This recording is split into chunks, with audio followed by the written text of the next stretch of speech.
Good evening, everyone. Today we're going to be discussing again in the concept of class of marketing management, knowledge and skills, chapter 2, marketing research, process and system for designing a decision-making process. Okay, the role of marketing research. Marketing research is a process by which information about environment is generated, analyzed, and interpreted. Aids decision-making and is not a substitute for it. It can reduce risks associated with managing marketing strategies. It is vital for investigating the effects of various marketing strategies after implementation. Figure 2.1, the 5 P's of the research process: purpose of the research, planning of the research, performance of research, processing of research data, and preparation of research report.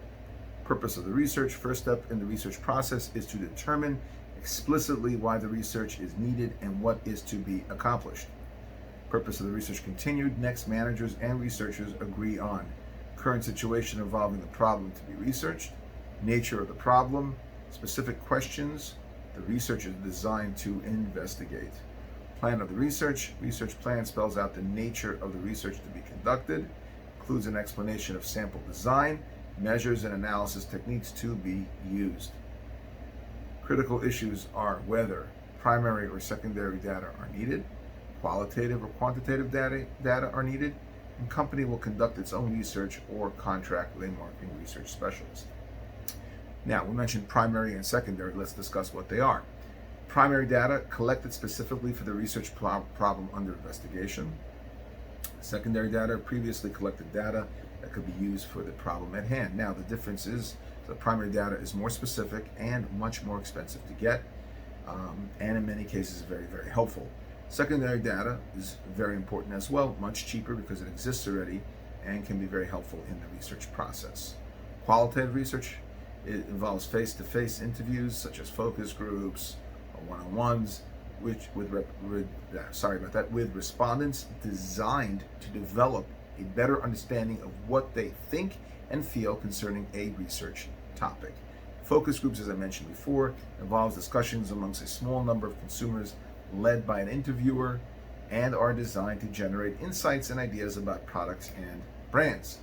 Qualitative research continued. Long interviews conducted by an interviewer with a single respondent for several hours and designed to find out such things as the meanings of various products and brands have for the person or how a product influences the person's life. Quantitative research involves systematic procedures designed to obtain and analyze numerical data. Observational research involves watching people and recording relevant facts and behaviors. Survey research involves the collection of data by means of questionnaire. Experimental research involves manipulating one variable and examining its impact on other variables. Mathematical modeling involves developing equations to model relationships among variables to investigate the impact of various strategies and tactics on sales and brand choices. Figure 2.3, a comparison of data collection methods used in marketing research. Focus group, some of the advantages: it's depth of information collected, flexibility in use, relatively low cost, and data collected quickly. Some of the disadvantages: requires expert moderator, questions of group size and acquaintanceships of participants. In other words, you have too much of a correlation between the people. If they all know each other, they're going to give similar answers. Some of the examples of telephone surveys: the advantages: centralized control of data collection. It's coming in one central location. You don't have to go searching for the information. It's all there in one central location. More cost effective than personal interviews. You're getting a bigger bang for your buck, and data collection. It's limited, and some of the disadvantages: limited depth of response, disproportionate coverage of low income segments, and abuse of phone by solicitors. People are just annoyed, and as a result, there's a perceived intrusiveness. Mail surveys, cost-effective per completed response. And again, per completed response. Broad geographic dispersion, ease of administration, data collection is quick. Problem is lack of control following mailing. Once you mail it, you don't know if it's going to be filled out. Resistance and bias in collecting income financial data. People are reluctant to give that, and difficult to estimate non-response biases. Limited depth of response, and of course refusal and contact problems with certain segments. We just throw the stuff out, which is most people. Personal in-depth interviews, more depth of responses than telephone interviews, generate a substantial number of ideas compared with group methods. Disadvantages: easy to transmit biasing cues. kind of leading the witness. Broad coverage often infeasible. Nail intercepts, flexibility, collecting data, answering questions, probing respondents, data collected quickly. Some of the disadvantages: interviewer supervision is difficult. Cost depends on incident rates and how often you interact. Okay, internet surveys, they're inexpensive, quickly executed. Visual stimuli can be evaluated. Real-time data processing is possible. Some of the disadvantages: difficult in generating sample frames for probability sampling, requires trained interviewers, and of course limited ability to qualify respondents and confirm responses. Projective techniques, useful in word association tests of new brand names, less threatening to respondents for sensitive topics, can identify important motives underlying choices. Believe it or not, the disadvantages are fewer. Cost per interview is high and require trained interviewers. Observation can collect sensitive data. Accuracy of measuring overt behaviors, different perspectives than survey self-reports, and useful in studies of cross-cultural differences. Some of the disadvantages: appropriate only for frequently occurring behaviors, unable to assess opinions of attitudes causing behaviors. Company versus contract research. Most large consumer goods companies have marketing research departments that can perform a variety of types of research. Many marketing research firms, advertising agencies, and consulting companies do marketing research on a contract basis. In either case, schedules for task completion, the exact responsibilities of all involved parties, and cost need to be considered. Performance of research involves preparing for data collection and actually collecting them. Cardinal rule: obtain and record the maximum amount of useful information, subject to the constraints of time, money, and respondent privacy. Processing of research data includes preparation of data for analysis and their actual analysis.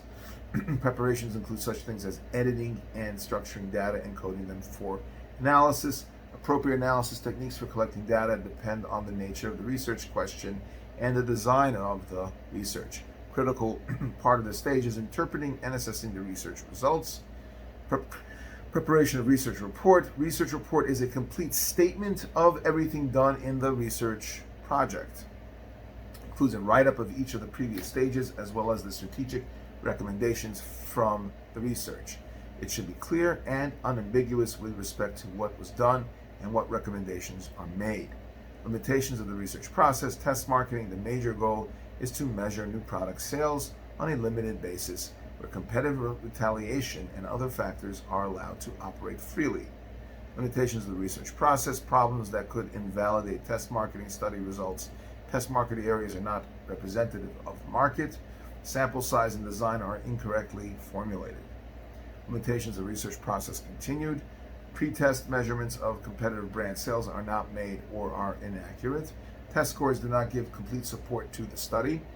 Test marketing products are advertised or promoted beyond a profitable level. Effects of factors that influence sales are ignored in the research. Test marketing period is too short to determine whether the product will be repurchased or not. Marketing information systems, MIS. Marketing decision support systems can be defined as a coordinated collection of data, tools, and techniques involving both computer hardware and software. Popular form of marketing information system. Marketers use this to gather and interpret relevant information for decision making.